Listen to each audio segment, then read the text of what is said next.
votre collègue Regiman Tiken Diafakoli, qui était d'ailleurs dans ce même fauteuil blanc il y a quelques mois déjà, soutenait justement, qui soutient également l'AES dans sa dynamique, mais souverainiste, bien sûr.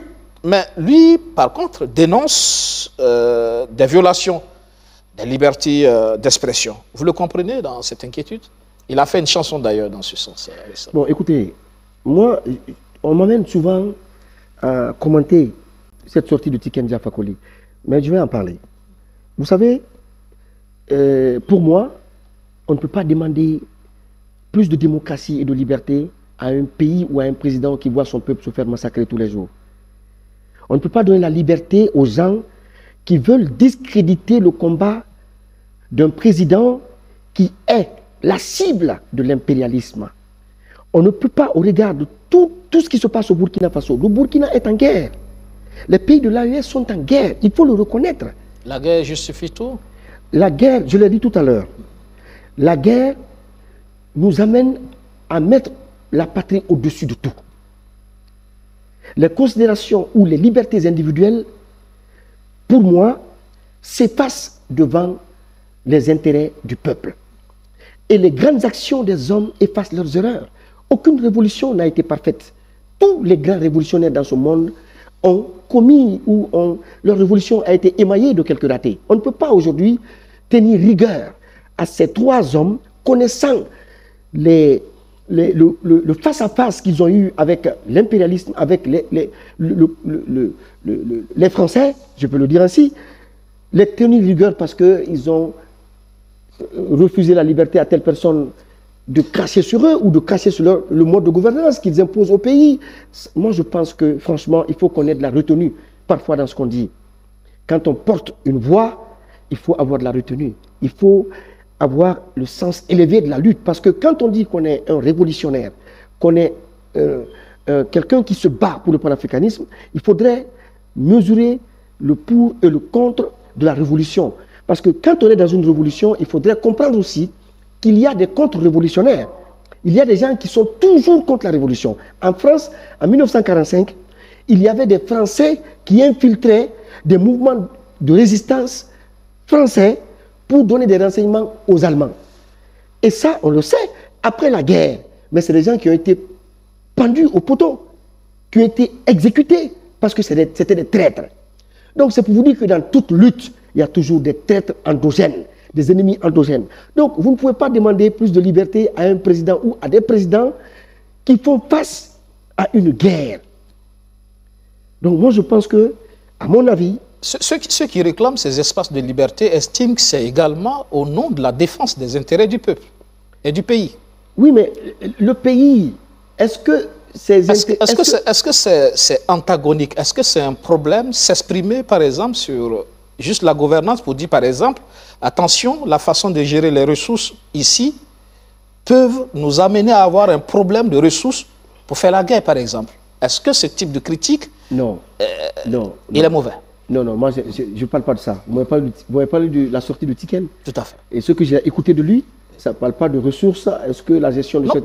Mais quand il parle de liberté d'expression, oui, la liberté d'expression sert aussi à avoir ce regard sur la gouvernance. Non, ce que j'ai compris et entendu de sa musique, ou dans sa musique, il dit que dès que tu parles, on t'envoie au front, ou on t'envoie en prison. Dès que tu parles de quoi? Mais vous savez que l'art, c'est aussi ça, c'est de la poésie, c'est une façon d'écrire. Je suis un écrivain. Je suis un écrivain. Oui. Je connais, je suis un compositeur. Vous comprenez? Oui. Voilà. Donc, je sais de quoi il parle. Et c'est pourquoi je dis, les libertés individuelles, c'est bien et tout, mais devant l'intérêt du peuple et de la patrie, elles s'effacent. Est-ce qu'un artiste engagé, ce n'est pas aussi jouer le fou du roi, c'est-à-dire être capable aussi de dire, je soutiens, c'est bon, mais attention ici, il faut faire attention? Oui, tout à fait, moi je l'ai fait. Moi, dans ma chanson Ali Baba et ses 40 voleurs, je l'ai fait. Est-ce que vous êtes capable de le faire pour les États de l'AES, par exemple, non, que vous soutenez? Pour les États de l'AES, il faut qu'on comprenne qu'il y a une lutte dans une autre lutte. Attention, il y a une guerre dans une autre guerre qui dépasse les dimensions que vous voyez.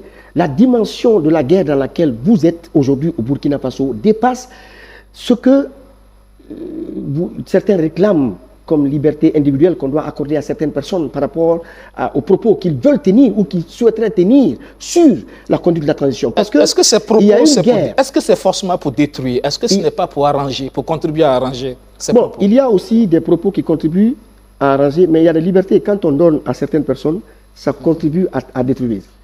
Vous comprenez? Vous savez, je ne peux pas faire d'extrapolation entre les pays de l'AES ou la situation dans les pays de l'AES et la situation dans les pays comme la Guinée, le Sénégal, le Togo, le Bénin. Pas du tout. Vous êtes confrontés à une guerre où vous avez deux ennemis. Et ces deux ennemis jouent pleinement et journalièrement, quotidiennement leur rôle. Et de façon inlassable. C'est-à-dire, les ennemis que vous avez, ils sont ici au Burkina et en dehors du Burkina. Ils sont au sein de l'AES et en dehors de l'AES. Donc, pour combattre ces deux ennemis, il faut de l'union sacrée. Ça, c'est un. Deuxièmement, pour les combattre, il faut empêcher de donner la parole à n'importe qui. Si on veut gagner le combat qu'on a entamé contre le terrorisme. Parce que la parole est une arme. Mais très puissante. Au commencement, on fut la parole. Et la parole est Dieu. Et la parole tue l'homme. Vous comprenez? La parole est une arme puissante. C'est Touré. Mais l'arme la plus puissante qu'il avait, c'était la parole. Sankara, c'était la parole. Che Guevara, c'était la parole. Mais Ibé, aujourd'hui, c'est la parole. Tous ces grands dirigeants, qu'est-ce que vous pensez? On ne peut pas donner la parole à n'importe qui dans une révolution, je dis bien. Parce que le président Sékou Touré disait que le premier ennemi de la révolution, c'est bien la confusion. Alors, le but de certaines personnes, c'est de s'aimer la confusion. Et une fois qu'ils auront réussi à le faire, mais c'est fini.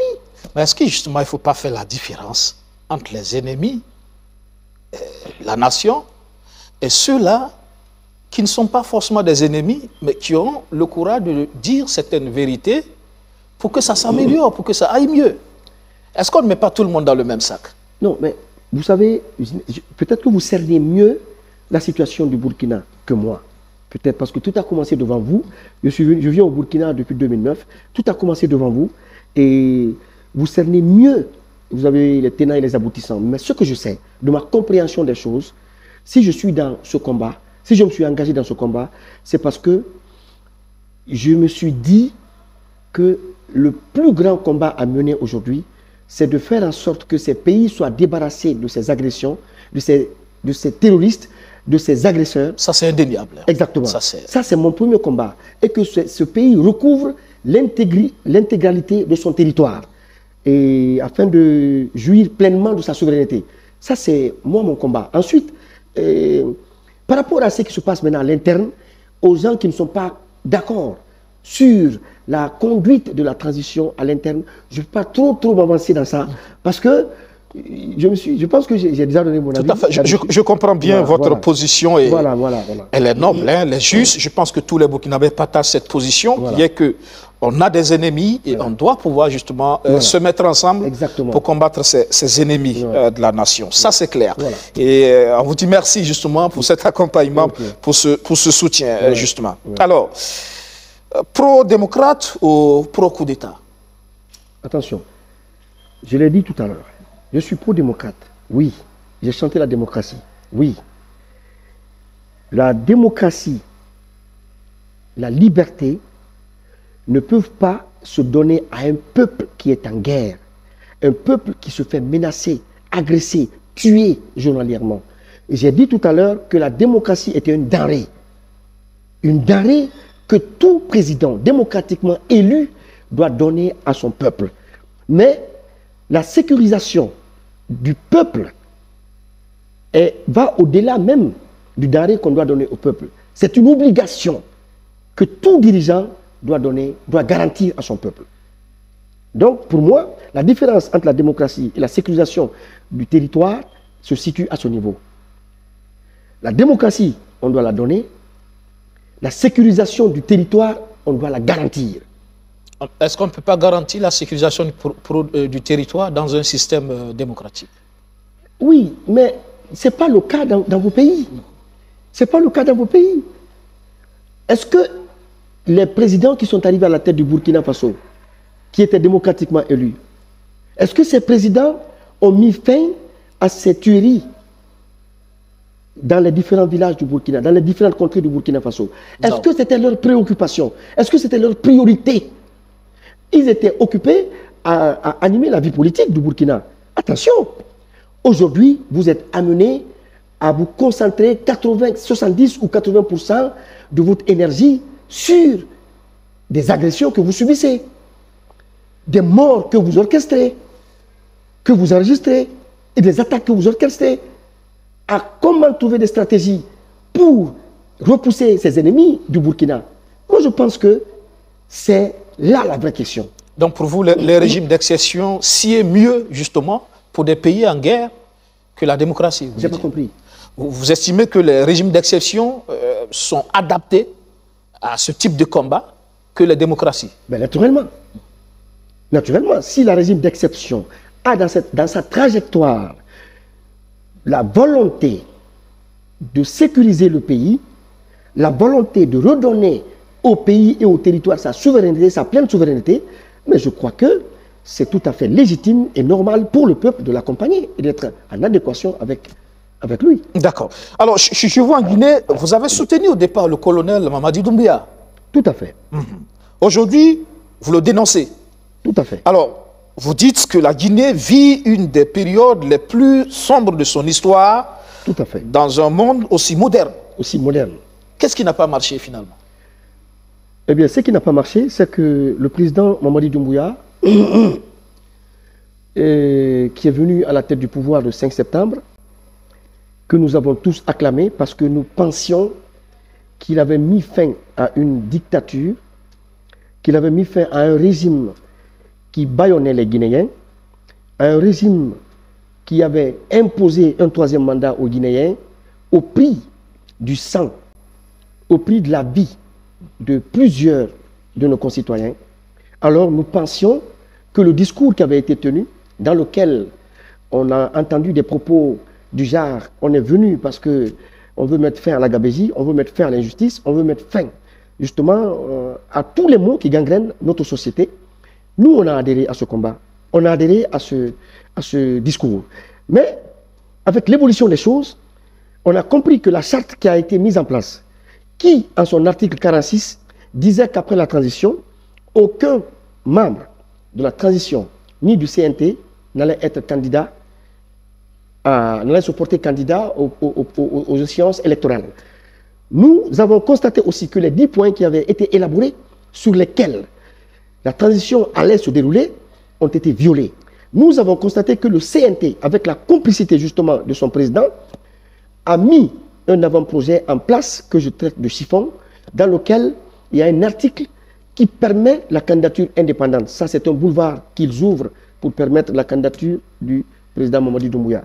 Alors, moi, en tant que révolutionnaire, en tant qu'artiste engagé, je lui ai dit de vive voix, avant de commencer à faire des sorties dans les médias, je lui ai dit que je n'étais pas d'accord. Je lui ai dit qu'il fallait organiser des élections libres et transparentes et partir. Parce que nous ne sommes pas un pays en guerre. Nous ne sommes pas un pays menacé. Nous sommes un pays en paix et nous ne voulons pas connaître de nouvelles dates similaires à celles du 28 septembre ou de nouveaux événements similaires à celles du 28 septembre. Moi, je le dis ça d'abord de vive voix. Donc, pour moi, les objectifs ont été trahis. La mission pour laquelle ils ont fait le coup d'État, nous avons compris que ce n'était pas la mission, c'est pas cette mission qu'ils sont en train d'accomplir aujourd'hui. Et il fallait que je prenne ma responsabilité. Et c'est ce que je fais aujourd'hui dans mes sorties.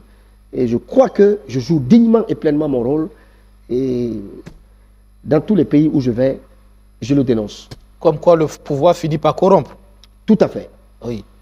Entre les bonnes intentions de départ et la réalité dans les actes, plus on dure au pouvoir, exactement, on finit par se métamorphoser. Exactement. Et ça, c'est la faute justement au système qui se met autour du chef de l'État, autour du président. Parce que moi, j'ai eu à lui dire ça. J'ai dit en Guinée, parce que moi, lorsqu'il est arrivé au pouvoir, il m'a appelé. C'est lui qui m'a appelé, je suis venu le voir. Je lui ai dit, on a fait 1 heure de temps de discussion sur la Guinée. Il était très enthousiaste, il voulait que je l'aide à conduire la transition. Je lui ai dit, je ne pourrais pas vous aider Vous et moi, on va aider la Guinée. Mais ce que je pourrais vous dire, Monsieur le Président, c'est qu'ici, il y a un système. Si vous ne tuez pas ce système, il va vous rattraper, il va vous tuer. Il m'a dit, c'est quoi le système? Je dis, le système, c'est votre entourage direct. C'est les intouchables, les indéboulonnables, des sacro-saints, les personnes capables de commettre des crimes qu'on ne peut pas toucher. Et ces personnes, c'est vos frères, c'est vos amis, c'est vos cousins, c'est vos camarades. Donc, il faut éviter cela. Et aujourd'hui, malheureusement, c'est ce à quoi on assiste en Guinée. Malheureusement. Malheureusement. C'est toujours les entourages des présidents qui commettent les exactions. C'est ça. Même avec le pouvoir de Sankara, c'était aussi parfois cette même situation. Vous avez beau être intègre, patriote, vous voulez le bien de votre peuple. Il y a toujours des gens autour. Parfois, il y a des gens autour qui vous créent des problèmes. Et comment régler cette situation, justement, des entourages, des chefs d'État qui polluent l'environnement, qui commettent des exactions? Il faut sévir. Il faut sévir. Et parfois, les présidents n'ont pas le courage de sévir. Exactement. Malheureusement. Il faut sévir. Ouais. Vous savez, j'ai regardé tellement de documentaires sur Sankara, où parfois, je tire ma conclusion, je dis, est-ce que le président Sankara n'a pas trahi la révolution en se faisant tuer? Parce qu'il hésitait. Il hésitait pour moi. Pour moi, il ne voulait pas sévir. Il était le contraire du président Sékou Touré. Le président Thomas Sankara était le contraire du président. Le président Sékou Touré, il sévissait. Lui, il sévissait. Parce que il était clair pour lui que des complots ourdis par les Français étaient fomentés depuis la France pour la Guinée, contre lui. Donc, il sévissait. Et dans son entourage? Mais bien sûr. Mais Fodéba, je vous donne l'exemple. Le Fodéba Kéra. Fodéba Kéra, c'était un ministre du président Sékou Touré. C'était un de ses bras droits. Et c'est lui-même qui a créé les balais africains. C'est lui qui a même créé, mis en forme et en place l'armée guinéenne et tout. Il fait partie d'un des cadres qui avait mis en place l'armée guinéenne, qui ont écrit les textes et tout. Mais il a fini au Cambouaro. Donc, c'est pour vous dire qu'il n'y avait pas d'état d'âme avec ces choses comme ça. Je pense que nos dirigeants aujourd'hui doivent arrêter d'être complaisants envers des proches à eux qui commettent certaines exactions qui retombent sur leur tête. Dans vos reproches vis-à-vis justement du président Doumbouya, vous parlez par exemple de musellement de voix discordantes. Tout à fait. Aujourd'hui, toutes les voix discordantes sont muselées. En l'occurrence, le général Sadiba qui a été assassiné parce qu'on le considérait comme un insoumis dans l'armée pendant qu'il était, si je peux me permettre, un des militaires les mieux formés dans l'armée guinéenne. Il y a aussi les 2 activistes qui ont été kidnappés, enlevés à leur domicile et aujourd'hui qui sont portés disparus. Toute voix aujourd'hui qui s'élève contre le pouvoir de Mamadi Doumbouya, du CNRD, est automatiquement anéantie et réduite au silence. Donc ça c'est un problème. C'est un véritable problème. C'est un véritable problème. Mais je ne comprends pas le changement radical de l'homme.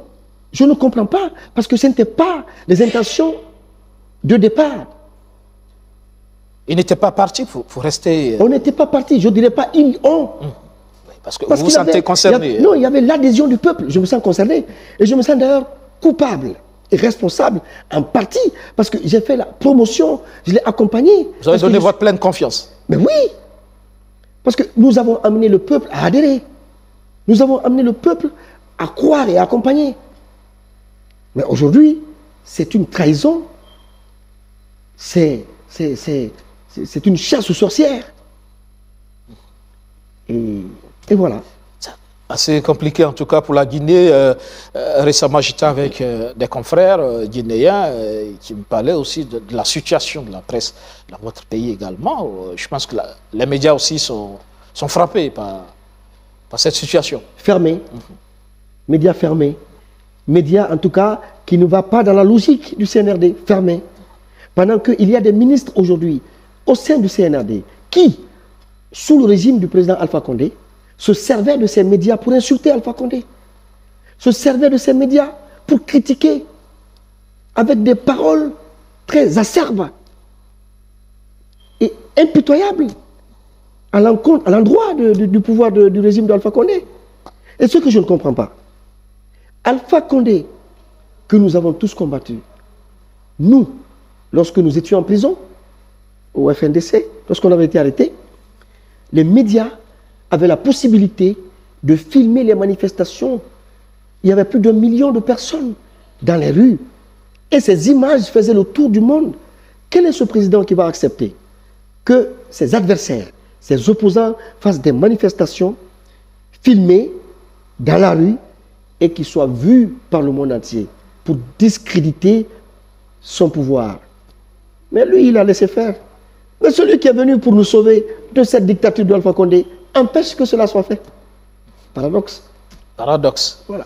Est-ce que ce n'est pas aussi un paradoxe quand vous condamnez cela dans votre pays et que vous estimez que dans l'AES, ça peut se comprendre? Attention, attention, attention. Encore une fois, ne faisons pas d'extrapolation. Le combat de l'AES n'a rien à voir avec le combat de la Guinée. D'accord. Pour vous, l'AES est dans un combat de souveraineté. Pour vous, il y a la guerre dans l'AES, ça peut se comprendre. Si Mamadi Doumbouya était dans une lutte de souveraineté guinéenne, était dans une lutte qui allait dans le même sens que l'AES, j'allais être le premier au front à prendre les armes.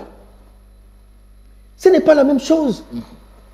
Vous demandez aujourd'hui aux Guinéens quelles sont vos préoccupations. Vous pensez qu'ils vont vous dire non, c'est sécuriser la frontière de Zérekoré ou sécuriser la frontière de Guéguédou ou celle de Fria parce qu'il y a la guerre, parce que nos parents meurent là-bas. C'est pas ce qu'ils vous diront. Parce qu'on n'en connaît pas. Mais ils vous diront c'est comment manger, comment faire en sorte que le niveau de vie, que le panier de la ménagère, comment faire en sorte qu'on ait de l'électricité, comment faire en sorte... C'est ça la préoccupation première des Guinéens. Vous ne pouvez pas comparer cela à la situation dans les pays de l'AES. Vous êtes confronté à une situation, mais votre situation, c'est mondial. Et c'est le monde qui est en guerre contre vous. Quand je dis le monde, c'est qui? C'est des gens qui ont des intérêts en commun. Parce que l'impérialisme, s'il a quelque chose en commun, c'est que quand la France est en guerre avec toi, c'est l'Europe qui se met en guerre contre toi. Donc pour moi, ceux qui me posent la question, mais comment se fait-il que tu encourages, que tu soutiennes l'AES pendant que c'est des militaires qui sont à la tête de ces pays et que tu fustiges celui de ton pays? Mais il faut arrêter. D'accord. Je comprends votre logique justement sur ces questions-là. Alors, vous parlez tout à l'heure du 28 septembre. Quel enseignement vous en tirez aujourd'hui d'Addis Camara qui a des difficultés avec la justice de son pays? Vous savez, le 28 septembre, les seules personnes qui doivent tirer des leçons de ce procès, c'est le CNRD. C'est ceux qui sont aujourd'hui à la tête de ce pays. Parce que je l'ai chanté dans une chanson et je l'ai dit dans mes publications et dans mes sorties sur ma page Facebook. On n'est pas venu pour répéter l'histoire, on est venu pour changer l'histoire. Mais malheureusement, le CNRD est en train de répéter exactement l'histoire du CNDD. Parce que le 28 septembre est la résultante de l'entêtement du CNDD à vouloir se maintenir au pouvoir, à vouloir s'éterniser au pouvoir. Et c'est dans ce affront qu'il y a eu ce massacre. Imaginez que demain, que Doumbouya se porte candidat aux élections. Les mouvements de soutien ont déjà commencé. Les voix les plus... Vous pensez qu'il veut rester? Mais les mouvements ont déjà commencé. Ils sont en train de prendre déjà l'argent du contribuable pour donner au mouvement de soutien à sa candidature à travers la ville de Conakry. Vous savez, la plus grande stratégie des dictateurs, c'est de rendre le peuple, d'appauvrir le peuple, de l'affamer, afin de pouvoir l'imposer ou lui imposer son dictat et sa volonté. Et c'est ce qui se passe malheureusement dans notre pays, la Guinée. Et donc, pour moi, le 28 septembre risque, je ne souhaite pas du tout, mais ça risque de se répéter en Guinée. Parce que l'histoire est en train de se répéter. Si Doumbouya se porte candidat, il va faire face justement à l'opposition des Guinéens. Parce que ce qu'il oublie, c'est que Dadis, dans son pouvoir, dans l'exercice de son pouvoir, le Guinéen est très, très euphorique. dans l'exercice de son pouvoir, et même après le 28 septembre, il y a des gens qui disaient encore, oui, on veut Dadis, Dadis, Dadis. Ça, c'est pas sincère. Non, c'est pas sincère. Ça, c'est dans tous les pays. La Guinée, les gens sont très émotionnels. Donc, eux, ils surfent sur l'émotion. Ils pensent qu'ils sont populaires, légitimes. Ils pensent qu'ils sont populaires parce qu'ils distribuent des billets de banque. Quand ils font une petite sortie, ils rentrent en Guinée, ils distribuent de l'argent, ils sont accueillis par les gens. Non. Mais avant le 28 septembre, c'était le même cas en Guinée. Mais ça n'a pas empêché le 28 septembre d'arriver. Alpha Condé, il est tombé. Avant qu'il ne tombe, quand il sortait dans la rue, les gens applaudissaient pour lui. En tout cas, c'est militant. Mais quand il est tombé, c'est les mêmes personnes qui sortent. Ouais, il est tombé. S'il y a une entité qu'on ne peut pas contrôler et connaître, c'est bien le peuple. Il est imprévisible. Imprévisible. Changeant. Maintenant, c'est à vous. Réagissez en commentaire, partagez vos réflexions et vos idées. Si cette vidéo vous a éclairé, n'hésitez pas à l'aimer et à la partager avec vos amis. Ensemble, nous construisons l'Afrique de demain. Restez connectés sur Afrique Diverse TV pour encore plus d'informations et de débats passionnants. À très bientôt.